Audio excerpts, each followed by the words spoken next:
Hey. Oh, this is a little darker than I expected. Echo, turn on the lights in here. A192 isn't responding. Not Please responding. check its network connection and power supply. Should be working. Echo, turn on middle light. Okay. Echo, turn on storage light. Okay. Ah, there we go. A little bit better. All right. Good morning, everybody. Just trying a new setup. This was the whole point of getting the basement all set up here, is to have this background as the backdrop while I'll do some live streaming here. So just gonna play around here and see what's going on.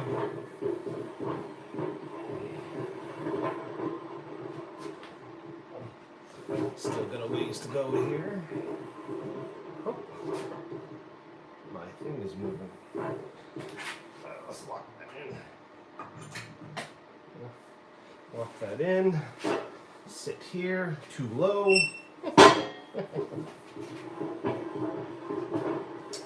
Alright.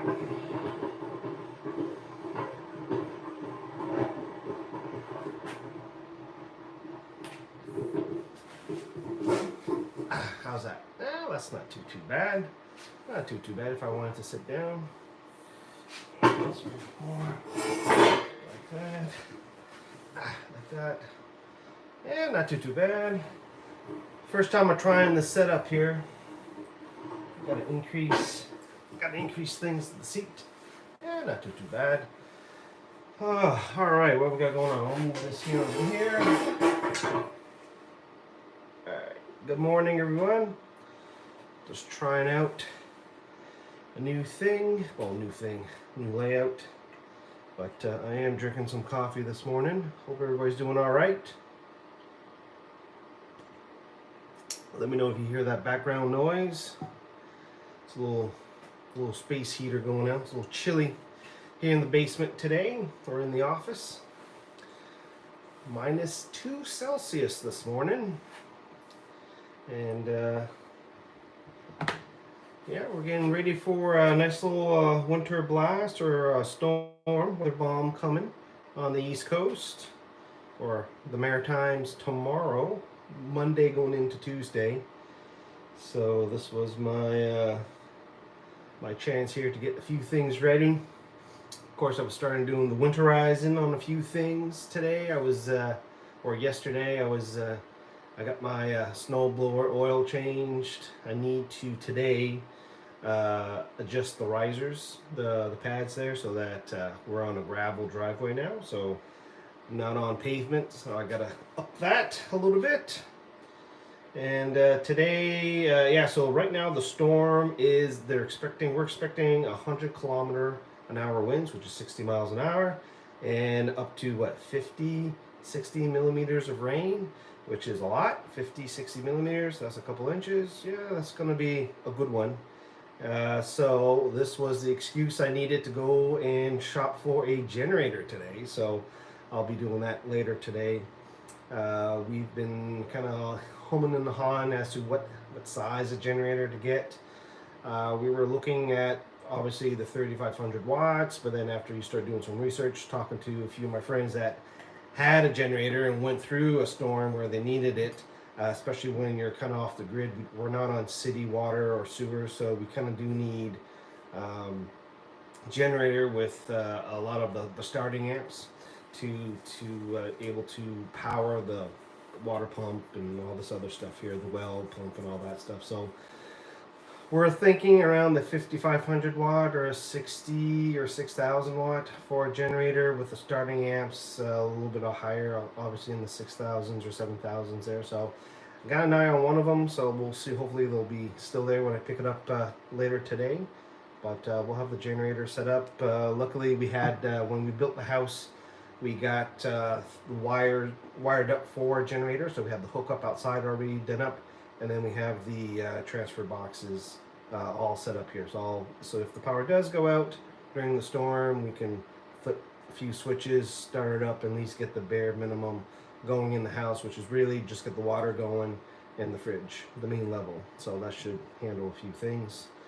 But yeah, I don't know if anybody else is in the area getting ready for the storm or not. End of November, not too bad. It should be wet. Right? We're still expecting, it's coming from the Atlantic.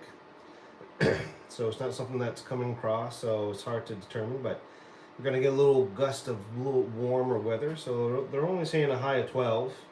And of course, the next day is 4, and I think I saw some snow coming. So, but be curious to see what's going on here. I'm just looking up here on Windy to see what we got going on here. It's hard to see where this system is coming from, but anyway, that's the big thing for today. I've been trying out for my coffee. I've been trying this out for the last couple weeks. I saw this at the grocery store. It's I didn't know that they went into this, and I knew about, obviously you've seen me do the Via Starbucks instant coffee package when you go hiking and stuff like that, but this is medium roast, just ground, instant coffee. So they say about 40 cups. Of course, my cups is in the big Yeti cup, so probably 20. So it's you don't need a lot. It's very concentrated. You really do need just a little bit of a teaspoon, and you're good to go, even for a cup this size. So what? It's about $12, fairly expensive, but instant is dry. It's not bad. It's doable. Way better than some of the other instant options here. So get that going on. A couple things that are going for today, or on the agenda for today. I have a Raspberry Pi sitting over there. This is one of those little tiny computers in the back that I had originally set up with Home Assistant. So if you weren't watching the video here, I have a couple smart lights above here, and I got a couple smart cameras around the house, blah blah blah. And I was using Home Assistant, and I had a nice little control panel on my iPad, so I can look around on things, control things. Then something happened, it stopped working, so I turned that off. I reflashed the SD card, and now I'm looking for an idea to use the Raspberry Pi. So I was going through the standard stuff, like set up a Minecraft server for the little one, hook up a camera, and then I got it to the whole, well, can I use it for crypto? Because crypto is the big thing, and I'll talk about crypto in a bit. Set it up as a streamer for YouTube or any of that other stuff. So I'm staring at it right there, and I still don't know what to do with it. Anybody have any ideas for that? Also, I upgraded my very old Mac Mini, old, with the new Apple OS Montero. It took quite a few hours to apply the update. It came back up on the login screen, but I'm very curious to see. I'll log in a little bit later to see if I can actually log into that Mac Mini with the latest OS. It has been getting really slow the last few years. I don't know if a hard drive swap will do it. Put in an SSD kind of drive, or it is 8 years old.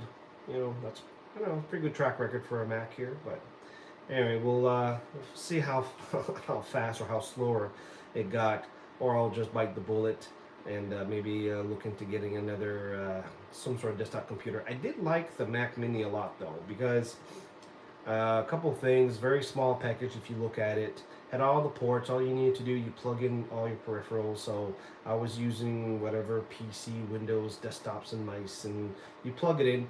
Be able to print, plug in all my Garmin's in the back and all the inReaches, so everything worked fine. Never really had any problems with it. It's just that over time it got a little bit slower. I did do an original hardware upgrade a few years after I got it, bumped it up to 1 terabyte, and then I also bought a Airport Extreme. That was Apple's Wi-Fi hub with a 2 terabyte hard drive, so it was like your backup, your cold storage. And that's still working. So I did some tweaks here. So I was able to, because have a different Wi-Fi hub in the house now. So I set it up so that I turned off the Wi-Fi, but I hardwired it to the Mac Mini, so that it is a direct backup connection to the Mac Mini to do the backup. Because the way that we have it set up, we have our iPhones and iPads here at the house. is that we have it set up so that the Photos app on the Mac Mini downloads all of our pictures, even though we have it all up in iCloud and Cloud Drive and all this stuff here. We want to keep a copy of all the pictures on the Mac, and from that backed up on the time capsule. So far so good. Never had to restore a time capsule. I did have to go back quite a few times to see if I can find a file. I did that a few times. So, all right, that's set up here. In terms of hardware here, got a couple questions. Had a couple questions on. Had a couple questions on the Montana 700, which is it's starting to gain some steam here as the GPS to use for motorcycles, ATVs, people who want to do geocaching, people who want to see big fonts. So this is. I had a question from a guy from Slovenia. His name is Jan.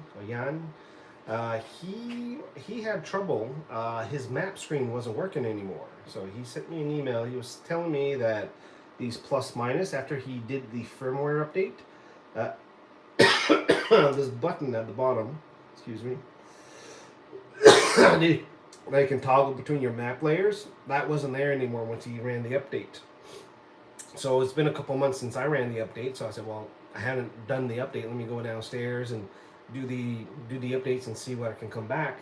And 2 hours later, after running the updates, because not only they had a really big firmware update, which disconnects it from the Garmin Connect, because the big disadvantage of using these handhelds is that you have to register them using Garmin Connect, and then you use the Garmin Explorer app to sync all your tracks, and it's like, why do you need two apps to do the same thing? So this firmware kind of makes this more towards the Garmin Explorer. But anyway, there's a whole bunch of fixes in bugs, a big map update. So this comes on board with the Topo Active. It seems to be updating the map set every 3 to 4 months, which is great. There's a whole bunch of language updates too. So I updated the entire thing, rebooted it, and didn't have any problems. And sure enough, he didn't update the language files. And then once he did that, he did a full reset, and he was able to do a full sync, and then he was able to get it working again there. So anyway, a little FYI there, if you're using languages, to make sure you update everything in Garmin Connect. I know there's the capability of updating it via the phone, but I would rather just plug it in and run the update through Garmin Express. One GPS I have not been able to update properly is the Etrex 22. Now, I've kind of mentioned that this GPS is probably the lowest cost one you can get your handheld to do basic stuff. I mean, it's nothing to sneeze at. This is a pretty good starter one where you just want to have a way to record some tracks and clip it onto your backpack and stuff like that. Also comes with a Topo Active map. However, when you get around to updating it, it doesn't have enough internal memory to do the update. So you're almost forced to get an SD card and install the map on the card, and it's a big hassle. Big hassle. Now my other GPS, the Map 66, doesn't have Topo Active, so I bought Backroads Map Canada, the Atlantic version. So I bought a map for this one, has on the SD card. One of the advantages is that when you buy from Backroads Map, you get a year of updates, and there were 2 updates when I bought it, and I downloaded the last one before I think it expired. It's still sitting on my iPad. I need to transfer the images to the SD card and the unlocking key. Not as seamless. Really, the first time when you work with the unlock key, you really got to be careful with that. But I mean, it's pretty simple. You can't copy the files from one card to another card and move the maps to another device. It didn't quite work. So whatever SD card it's on, might as well leave it on there. So All right, what else we got going on here? I don't have the Zolio here, but there's a big software update on the Zolio that came out a couple weeks ago. I did do a video, and I hadn't done a video of what happens when you do a software update on the Zolio, so I'll be doing that. The couple big pieces or big updates revolving the check-ins and the location share, where they basically gives you the opportunity now to send it via cellular or Wi-Fi instead of the Zolio. So check-ins were always through the satellite, but if you have connectivity with those other networks, you're able to send the messages. So it's pretty much rounding out all the functionality that, depending where you are, depending on your coverage, you can either send it through the satellites, your cell phone, or your Wi-Fi, which is quite flexible, right? All right. What else got going on here? I got my got some plants growing some stuff here. Let me see. Hopefully, I'm not going to break my tripod. Got some little plants here growing. This is my little grow light. That was one of the things I wanted to do when we came to the house. Is just to have start some greens. You know, get some stuff going on here. I do have a few things. I got basically wildflower mixes, stuff for butterflies for next year. So. Got some cosmos, was it butterfly, milkweed. I do got some echinacea going and some other stuff. So I find that this tray here is actually really good. I forget the name of it, but basically it's a self-watering. It underwaters. So that reservoir is this the pots sit on top of a tray. It's not, and that's on some sort of a sponge. And underneath the black here is your water reservoir. So you just put a couple liters of water in there and you're good for a couple weeks, and it waters the plants from underneath. And then you're able to not really worry about watering the plants. All you have to do is keep the grow light fairly low. Once you start growing, you lift up the lights, and then you have that. Works really well for herbs. Herbs and that kind of stuff, dill, chives, that kind of stuff that really grows. But here, I also find that these wildflower mixes that you can get for seeds also perform really well to do that too. So that's pretty nice. Let's see, we got a few people watching here. Don't know if I saw any comments or not, but that was pretty much the day here. Don't know what else we got going on here on the wall. Got an extra blink camera. So the house has a couple Nest cameras that we just keep an eye out in the back, and obviously the front door, which works pretty good. I did buy this when did I buy this? Last spring, last winter. So I got one of the Blink cameras. This is the Blink 2. This is the one that Amazon also owns instead of on top of Ring.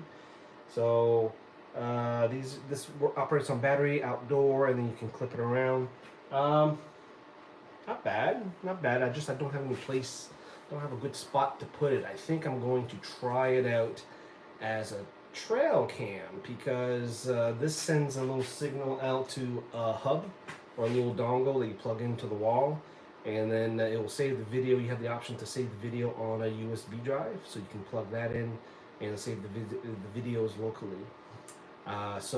And it has fairly good range. So I think what I'm going to do here is I'm going to set this up. We have a little bit of woods here on the property. I'm going to put that here and see if we can find some movements. And the reason why I say that is because I saw a bobcat walk around the backyard while I was working the other week.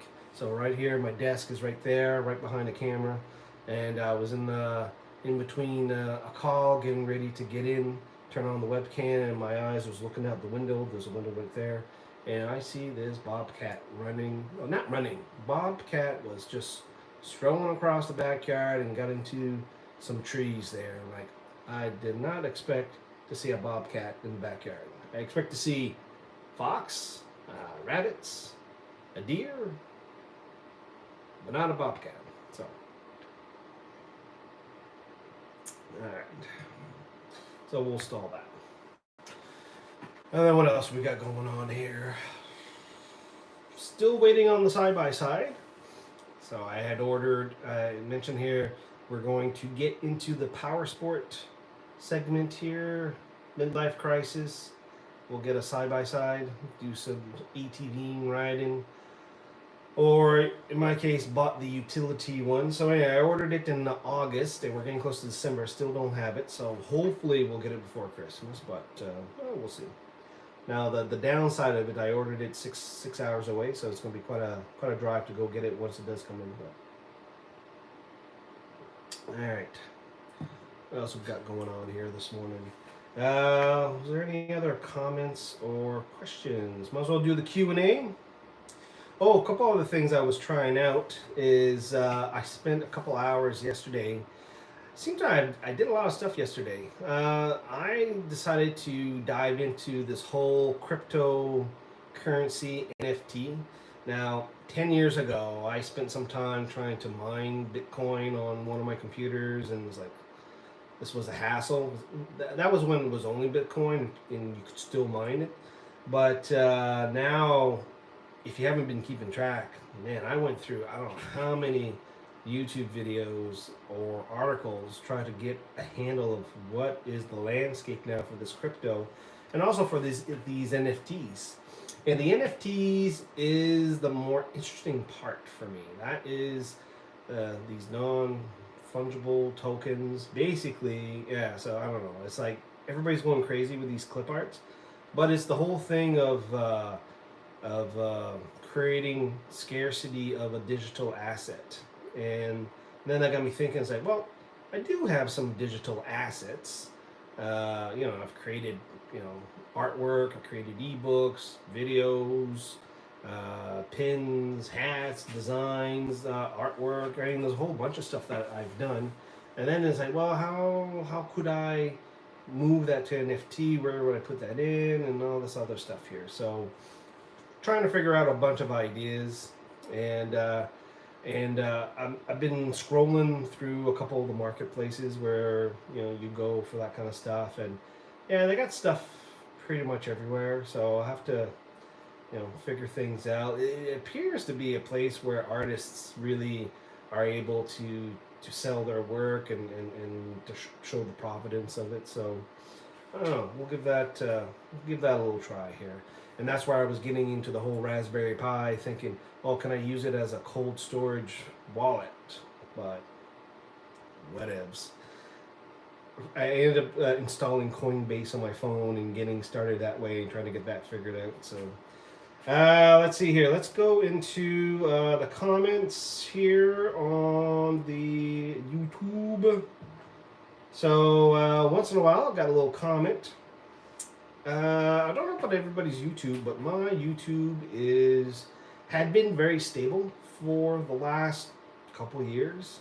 I think what's happening here is that I have noticed that my traffic is going down quite a bit.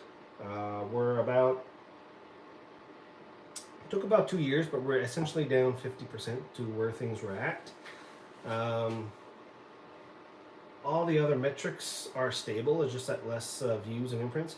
I have a feeling it's because of a couple things. One, there's a whole bunch of older content that basically has run its course. There's also, I have some new content that I've been building up that I've been noticing that does not show up in search as easily as it used to be.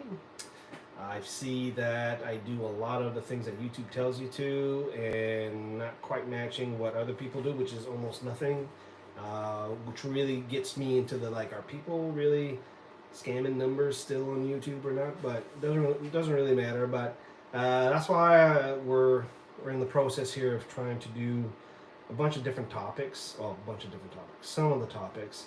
So that's why I focus on some of that Gaia GPS stuff. Some more of the outdoor, and then maybe some of the hiking stuff. It's not really stuff that will generate a lot of views, but maybe getting back to what I was doing here. But it's true. It's very hard to find another niche topic here. So other than just doing tutorials. So I know for some people, the tutorials are nice, but it doesn't apply for everything because you're not going to buy all these GPSs, and you're probably just going to, look for a specific tutorial. Anyway, but once in a while I do get some comments on when I was doing knife reviews back in the day. Remember that? Knife, bushcraft, and all these other, all this fun stuff. I totally have not followed anything in that area, that space for quite a while. But once in a while I do get a comment here. One of them was on, oh, actually, I think I have it here. Was one of the cold steel knives on the Tanto blade. Remember this one? What was this? This was the Voyager Tanto. This is the large. Somebody argued with me on the comments that that was the medium, not the large, but this is the large. Anyway, so the comment here was, I don't like Tantos and small blades, but these larger ones I absolutely love. Insane penetration ability, rigid strong spine, and tip and the secondary point is awesome for strike cuts. I've been using it to open up bags of water softener salts and cutting tarps, gardening tarps for my flower beds. So that works fine. One thing I do find though, it once you start losing the edge, it is a pain to get sharpened again. Like I'm having to. I find this it is one of the more tougher knives that I have to sharpen. Let's see what else here. Comment here on how to create and use how to create and use the route or the route planner on the Montana 700. How can I use this on the boat? You basically take your GPS and you go on a boat. Simple as that. Don't throw it in the water though. No, but basically, I think what he's getting at, how can you make the route? How can you create a route for paddling, for example? So again, this is fairly easy. It's based on, if you look at your route planner, you're basically snapping a path to, if you have the right maps, we'll snap it to walking trails, which is the Montana, secondary roads. If you have a different map product, you would snap it to the highways, or you can just do it as the crow flies, straight lines. So you can do straight line navigation that way with the route so that you do your paddling. So not impossible, so fairly good with that. One question here on the Forerunner 25. Do I have that here somewhere? Nope. Thought I had it here. So on the Forerunner 35, how do I find how to change the wrong date? So remember, for these watches, GPS watches, they get the date and time automatically when you start a running activity or a activity, and it gets the signal from the GPS. So the easiest way, you can't really change it. Well, you can change it, but I would say just go outside, turn on an activity, give the GPS signal, and let it update that way. That's the easiest way. Question here on the Forerunner 55. So I've noticed that of this is a batch of videos that I did recently, and not getting a lot of intake, and I don't know what it has to do with the Garmin supply chain. We're all talking about supply chains these days. I don't think a lot of people have this watch on their wrists to buy, first of all. So I'm not seeing a lot of uptick on some of these questions. But one of them said, how does it vibrate when it's time to change? So this is on the run-walk interval on the Forerunner. Yes, it should vibrate and also beep when you're switching between your run and your walk interval. The Iridium Go.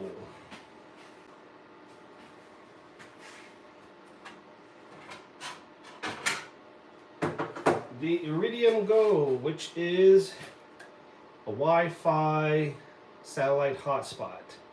So you plug in, this is kind of like your Wi-Fi.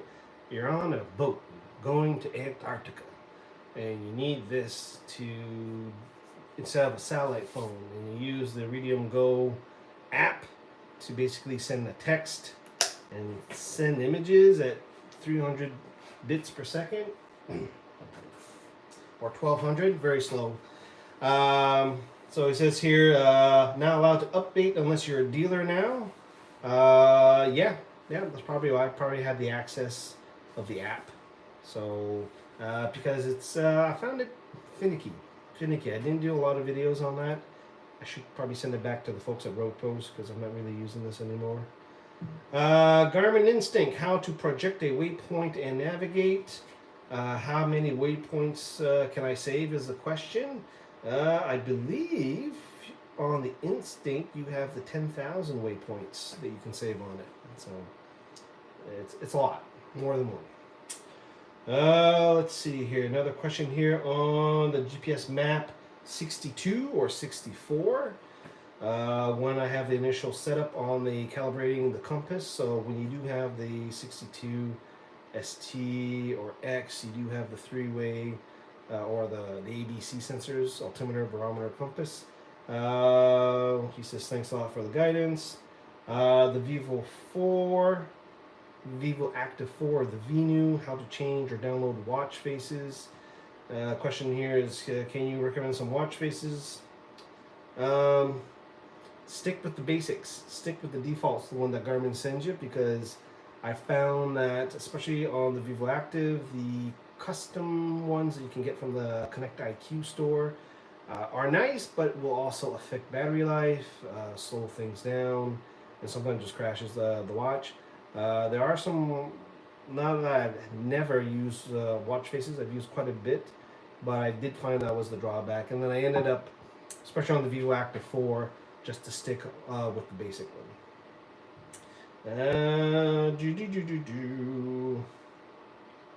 Alright. Oh, here's an interesting question here. So this one again is on the Montana 700.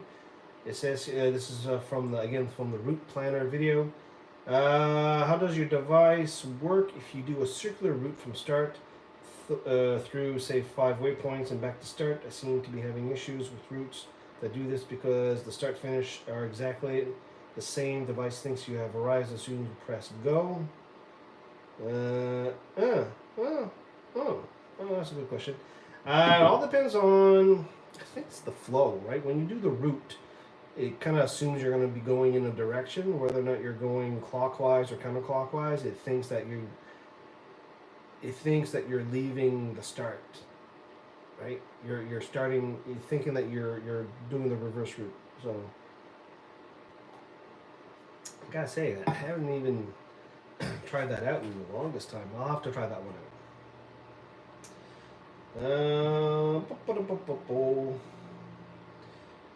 Alright, so this was a question here on the Etrex 22 or 32 on how to use the compass. So this one does not have the electronic compass, so in order for the compass page to work, you have to start moving, and then it figures out after 10 feet, 10, 12 feet, which direction you're going, and then it can kind of approximate where you're going. So the question here says, I'm a bit confused which models I want to buy, the 22 or the 32, which one is worth it. If you can't really afford the extra price for the sensors, then get the 22. And all of it based on what you're doing too, right?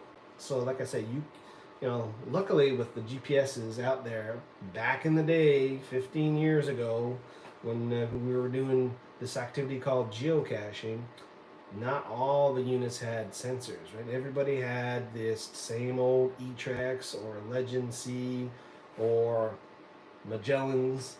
There was no sensors. Everybody had to start moving to get a sense of direction. Everybody found Tupperware in the woods very easily. So for that type of usage, you know where the point is. You head in that direction.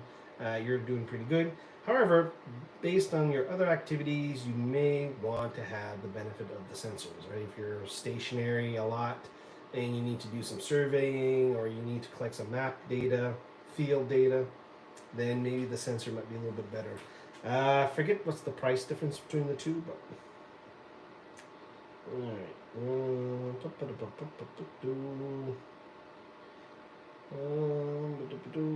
else we got? Oh, that's about it. Somebody was having trouble with the download OpenStreetMap for handhelds. So so one of the popular videos I had on the channel was how to download Garmin compatible maps from this website and install the image file on an SD card or do lots of other stuff. That website stopped working last summer, so I went through and I did a new video to show uh, other sources where you can get Garmin compatible stuff. He seems to be having problems with the ING. It could be the provider who creates the extracts. So these image files should be good. I mean, these things are drag and drops, right? As long as you follow the instructions, it should be fine. There was that one little thing I haven't tested out is to have multiple custom maps in there and you just rename it and be able to find it.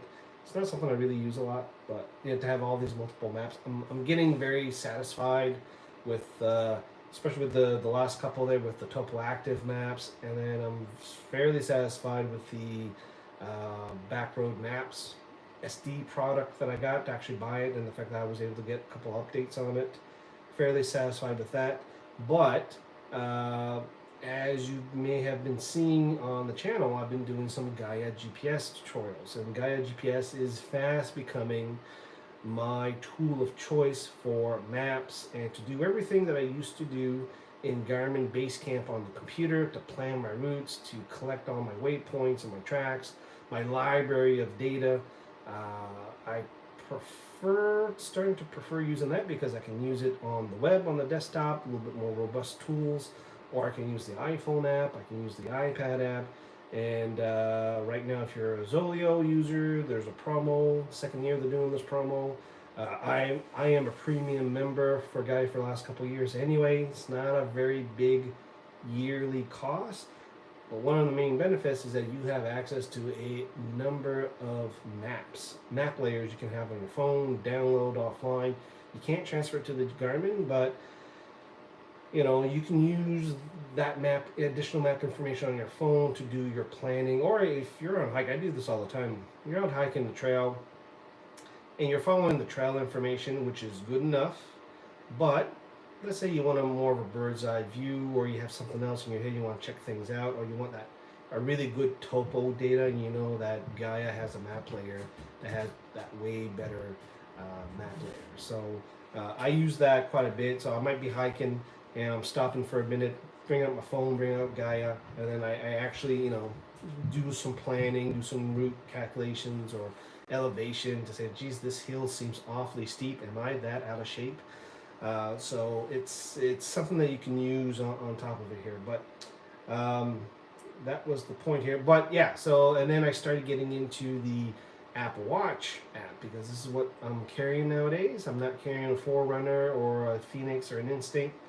Kind of switch back to Apple Watch. I'm finding that for what I'm doing right now, Apple Watch seems to be kind of the wrist tool of choice, but I'm still, as you can see, I have quite a few outdoor GPSs that I use for very specific things. But I find that the quick 1 hour excursion nearby, cell phone reception, Apple Watch is fine. I've been trying out Gaia to record my hikes using the watch. Seems to be working pretty good. I've been getting some comments of how about all trails. And all trails I haven't really used on the phone or on the watch for the last little while. So I started getting into all trails again because I think we've used all trails. That has been around for what? 10 years, 12 years that all trails has been around. It has evolved into pretty much what? The place you go to find a hiking trail. I mean, they have a lot of curated things now. It's pretty easy to find. First of all, when you type in, finding a hiking trail, you probably find all trails. Of course, there's other apps, Trail Forks. You got, if you're a runner, you got Strava that shows the places where to run and all this stuff. But for the outdoor crowd, All Trails, which is a great curation app to take you to a trail that you can input your review. That's one app, but Gaia is completely different. It's a whole trip planning map track repository, right? it it does not have that same amount of curated trails from the public tracks that people upload to Gaia yet. Probably will start to look pretty good at some point because they did get bought up by people who publish outside magazine, backpacker, all that sphere. So you probably will see some of that stuff develop. But I tend to use I would use both apps. I would use All Trails to go find a trail to hike, read some of the recent reviews, and then once I'm on the trailhead, I will use Gaia to actually record it. And as I hike along, I'll snap some pictures with the phone so that once I'm done hiking, the track is synced up to my phone. I can automatically attach any photos that I walked along the trail, will snap it, upload it to my library or my archive, and then I can make do a little write up, make it public so people can see it, and finally share it if I'm doing a blog post on the website of the trail, like I've done last little while on that. So that's that. All right. So am I getting any comments? Top chat, live chat, or did I turn off the chat? Was our chat working? Was chat not on? I've been seeing people coming in and off all the time here, but I've never saw. Maybe it wasn't off. It's on. All right, thanks, Mark. All right, wasn't sure if that damn thing was on or not. But, all right, so 42 minutes. Don't know if anybody else have any news, other than the fact that, like I said, I'll be shopping for a generator later today. Spend some money, get that going. Tuned up the snowblower, build up the alcohol reserves for the storm, hunker down on Tuesday to Monday going into Tuesday. So, well, all right. I think that's it. 43 minutes. I hear the little one upstairs walking around, but then she stopped walking. Oh, there you go. Question: what is the coolest camping you have done in the trailer tent?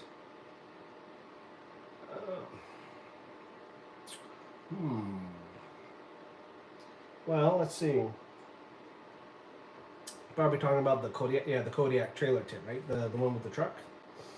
I kind of liked. Well, I've been going to provincial parks with that tent for a couple reasons. I wanted basically a 2-service site, and then because I tend to go toward the end of the season, and it gets a little cold, and I wanted just to have that power backup, and so I could run a little space heater inside the truck, inside the truck bed, so that it's a little, it stays a little warm when it gets below 10 degrees. The thing that is the sucky part of that tent is that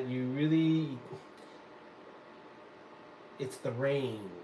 Right? You can't do multi-day journeys with it very easily because if you're stuck in the rain one day, or you're doing overnight here and then you do a couple days somewhere else and you come back, kind of like what you typically do with car camping. If you get stuck in the rain period, well, then that becomes a lot more difficult to set up. And it's setting up in the rain is a pain, but having to tear down and to do that again is not as pleasant. It's not really pleasant. It's really, I would say that tent works out really good if you know that you're going to have some nice weather, and then you can tear up, tear down.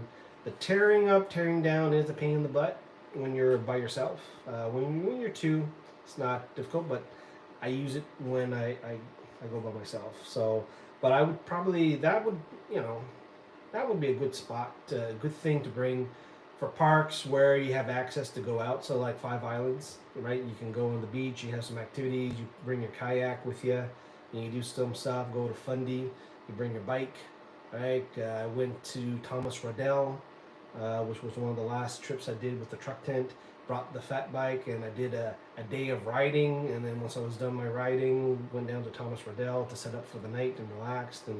But I still had the bike to go around, because that's the other thing. Once you set it up with the truck, can't really go anywhere. So you got to make sure you got all your supplies and you plan your your drinking ratio and adult gummies and all this other fun stuff. Hope that answered the question there, Mark.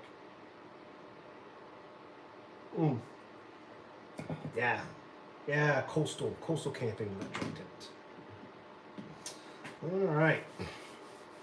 Well, I think that I had erred during the stream here. I do apologize. I'm thinking people were wanting to do comments and that, but anyway, like I said, I heard the little one walk. I haven't heard tippy toes for a little while, and haven't heard anything break, but I should go and check and make sure she's still on the grid. Thanks a lot for everybody for jumping in on this live stream. For those watching the replay, let me know how things are going, and we'll resume some uploads at some point. All right, have a good Sunday, everyone.